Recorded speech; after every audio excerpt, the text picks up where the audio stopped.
Welcome to episode 44 of Meet the GIMP. My name is Rolf Steinert and I'm recording this in Bremen, northern Germany. May I introduce you to Simon Taylor?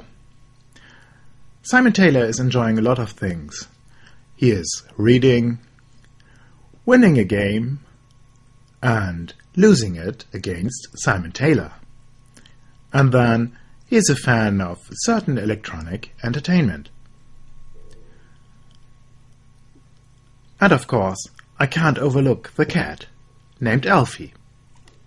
On the weekend I recorded a show about layers, but somehow I messed up the sound.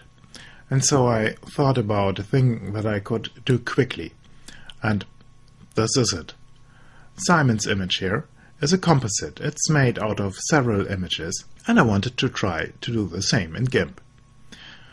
I went to school, set up my camera, and started. The camera was set to fully manual. I switched off the metering. I switched on manual exposure because I wanted to have the same light all the time. And I switched off the autofocus and set the distance to the mid area where I would be. My Nikon D200 has a self-timer. I set it to make an exposure every 10 seconds.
And here you see the output of my session in the classroom.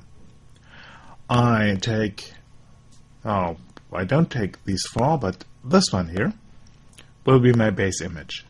I just pull it into the toolbox, and here it is. Now let me pull this away. I'll just pull this over to the side and pull all the other images I use on top of this here, and they will be opened as a stack of layers. Let's check if this is really yes, here it is. This is the background, this is the first image. Out of the way. Okay, this one perhaps.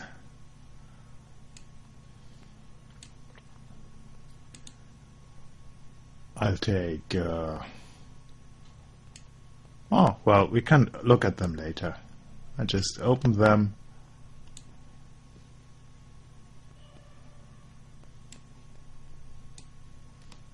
And check out the best one later. Now I have here a stack of 13 layers with different images. And I want to have only this part visible in the image and get the background from one of the others. So let me make all of them invisible except for the last one, or for better said, for the first one. This is my base image.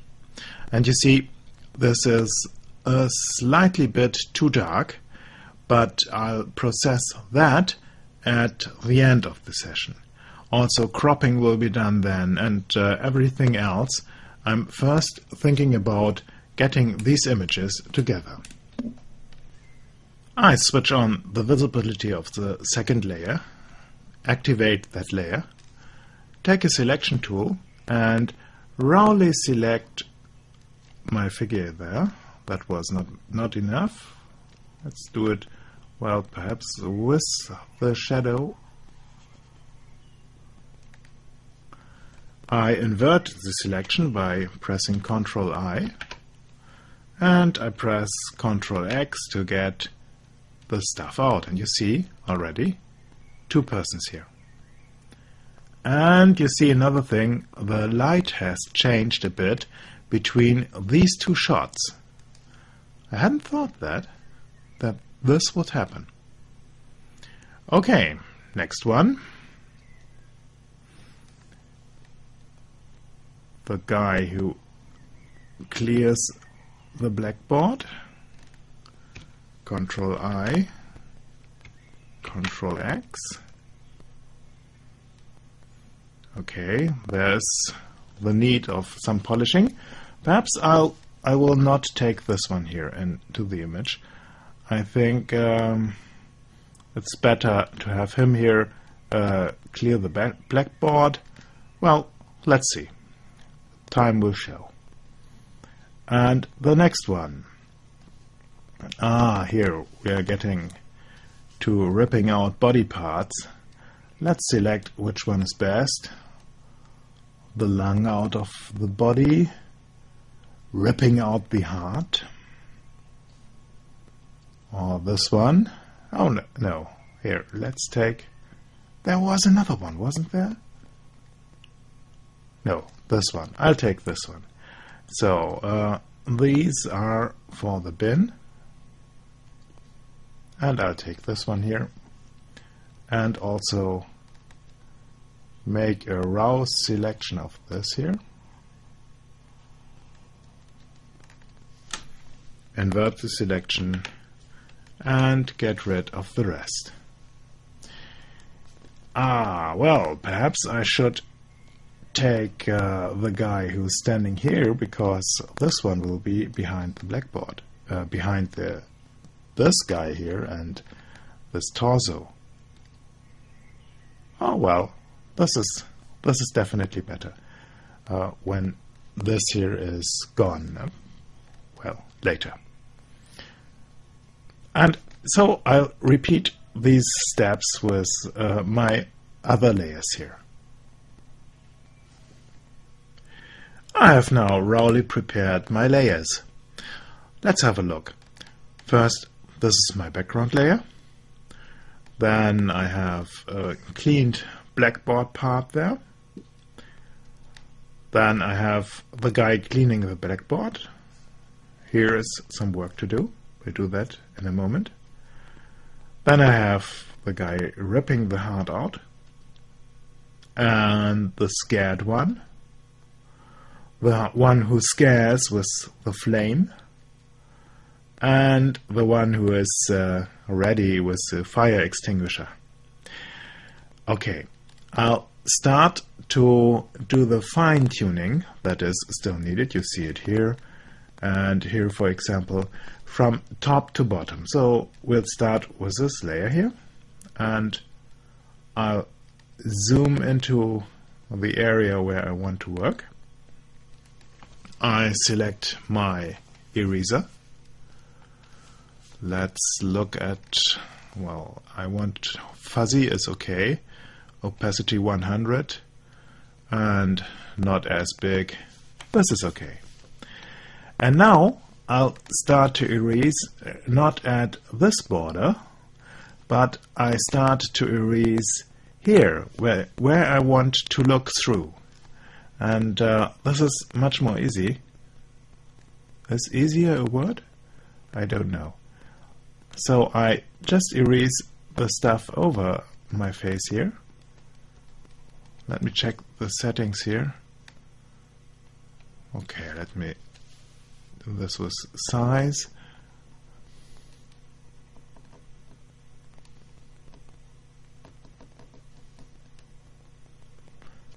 Now we come into the danger zone.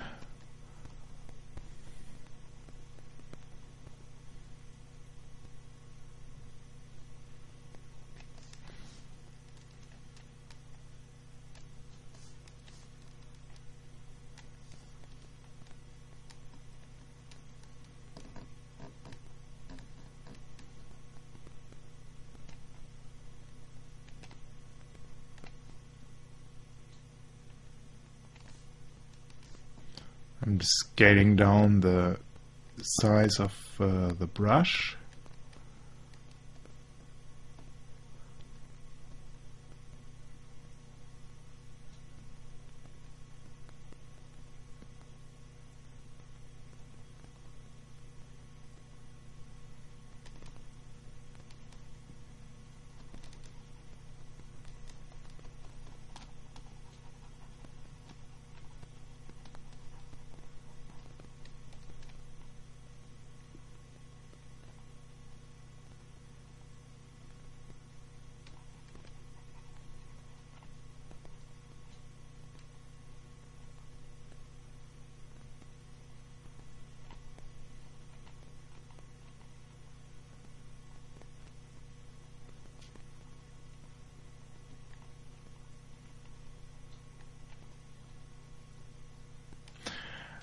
If you ever have to check a photograph for signs of forgery, now you know where to look at.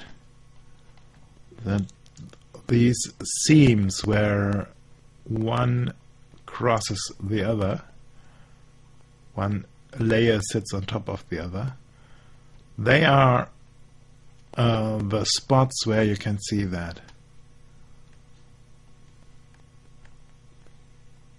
It's the same with analog work or here this digital work. It's always at the seams.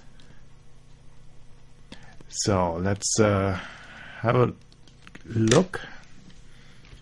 I'm just selecting the top here. This is okay. And this one, wow, this looks fine for me. Here,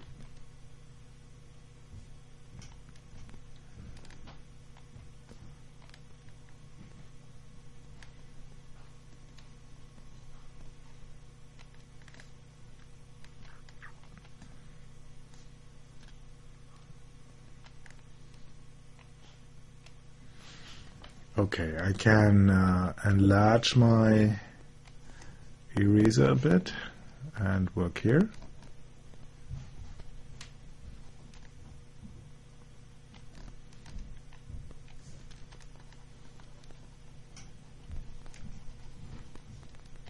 I'll take care of these borders in a moment.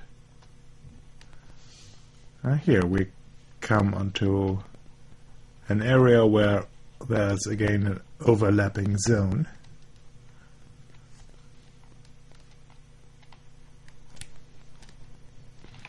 This is background.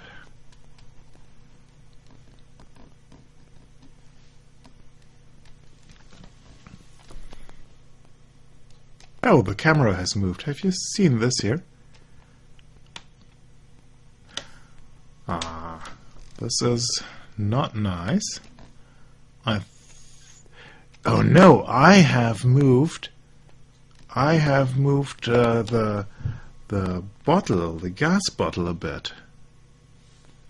So, you see what I'm doing here. I don't want to torture you with all the detailed work here. I'll do this behind the scenes. After some work with the eraser and some other selection tools, I've ended with this image. This here, in case you're wondering, is the outline of my background. Let's look at that.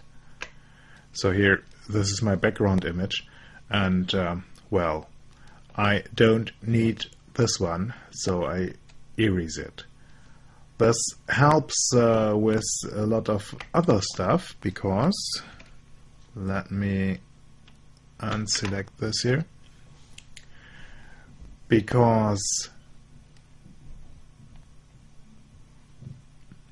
I can use now another image, let's say this one here, as my background image.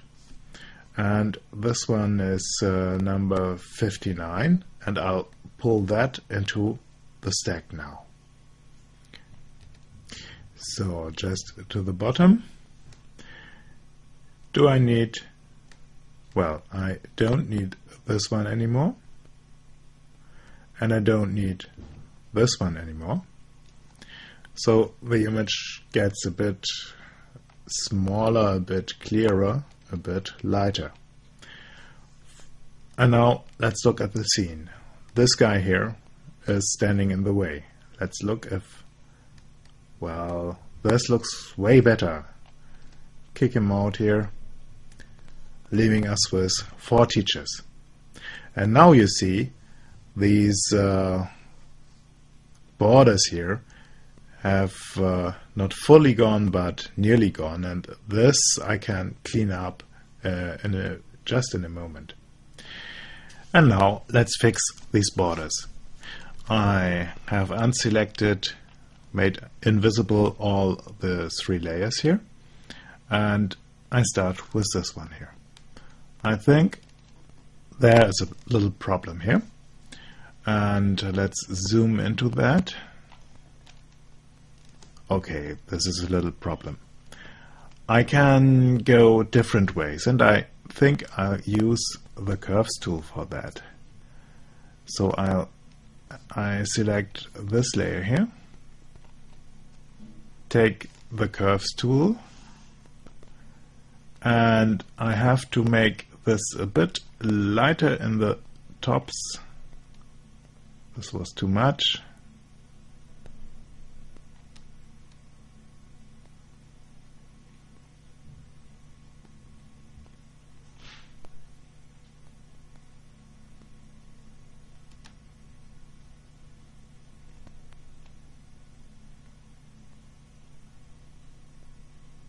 I think this should be okay.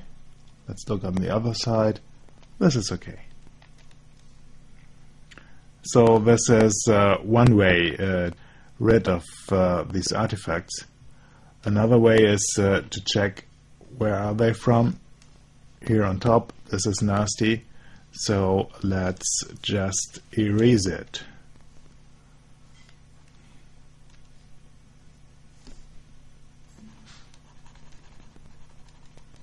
And it's gone. Checking. On the blackboard, the border isn't really visible. I should go to 100%. Looking for artifacts here. None. None that I can see here. So let's check the border again.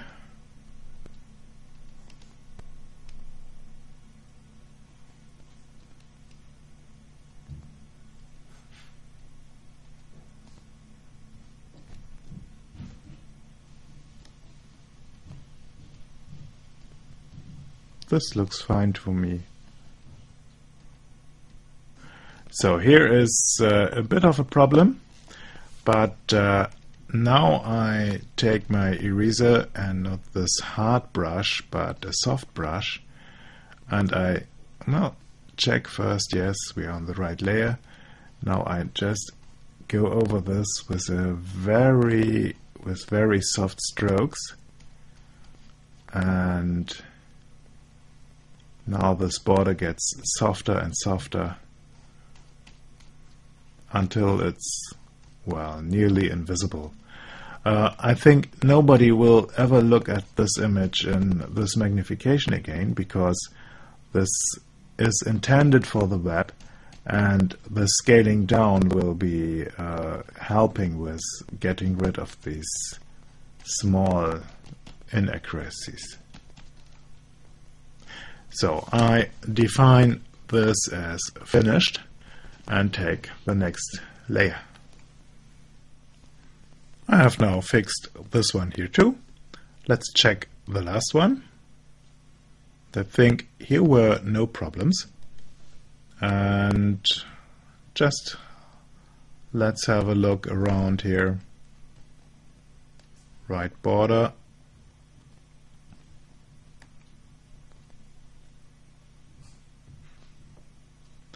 Well, here there's some trouble.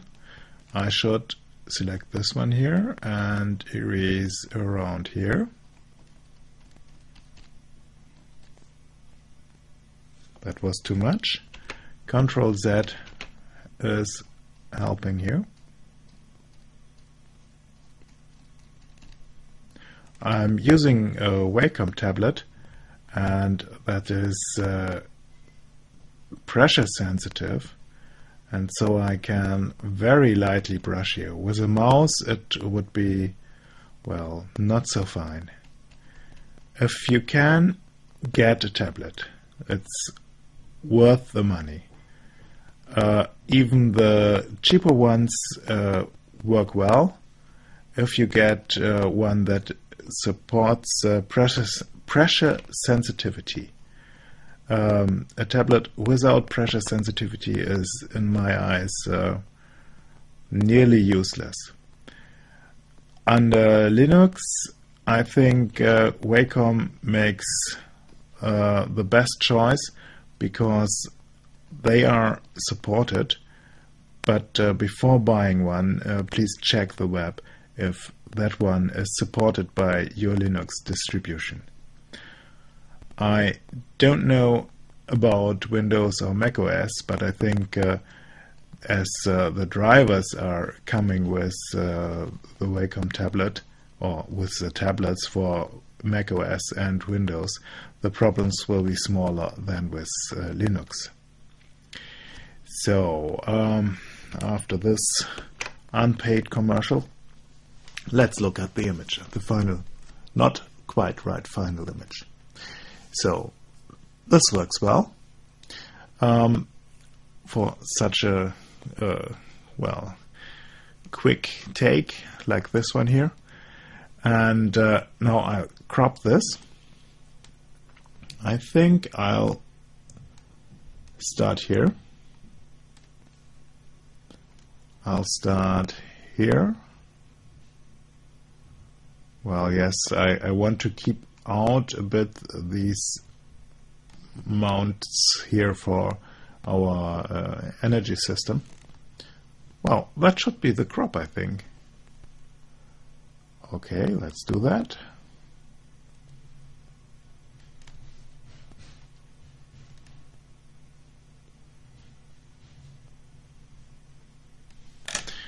Now let's look. Okay, that works. And now I want to do some final modifications with the colors and so on. And for that I need a unified level of this here. Sorry, I need a unified layer of this. But I don't want to flatten the image now and to get all these layers into one. And so I go to select and say select, to edit and say select copy visible, not select visible but copy visible. And I insert just now, I paste this floating selection and say, okay, I want to have it new. You see here, I well, I hide all this stuff and this pasted layer, which I rename now to complete image or complete. This is my my current layer here. Well, what's to do? A little bit of curves. This image is a bit too dark. Pulling up the curves here. I hope that I don't get now my artifacts that I have hidden with such labor just a moment ago.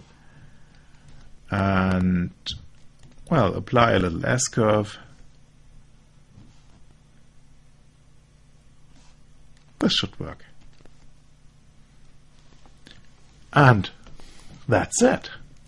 My multi-teacher image is ready. I should perhaps insert here another flame. This hydrogen flame isn't really visible here. It's hot and terrible, but it's not visible. I wanted to use methane for this, but our gas main was out of order today. I hope you got a little bit of taste about this technique here.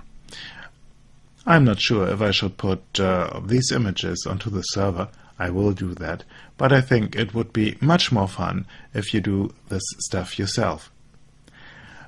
If you don't have a timer as my camera, and I think there are only a few cameras with a built-in timer, and these extensions with timers on them are really expensive, then you need a second person for operating the shutter, or you use your self-timer. Just fix your camera on a tripod and set the self-timer to, let's say, 15 seconds or so. Push the button, take your pose, and wait for the click. This was great fun. I hope you have seen that also in the video. It was really great fun to do, and I think I'm quite happy with this being such an emergency episode for Meet the GIMP. Please write your comments at the blog at meetthegimp.org, or write me an email at info@meetthegimp.org. And with that, I say nearly goodbye. I hope you have enjoyed the music. This music is, well, a little bit of a mystery for you, and the mystery will be solved in the next edition of Meet the GIMP. And up to then, I say goodbye. Photocastnetwork.com, your photography resource in the podosphere. Photocastnetwork.com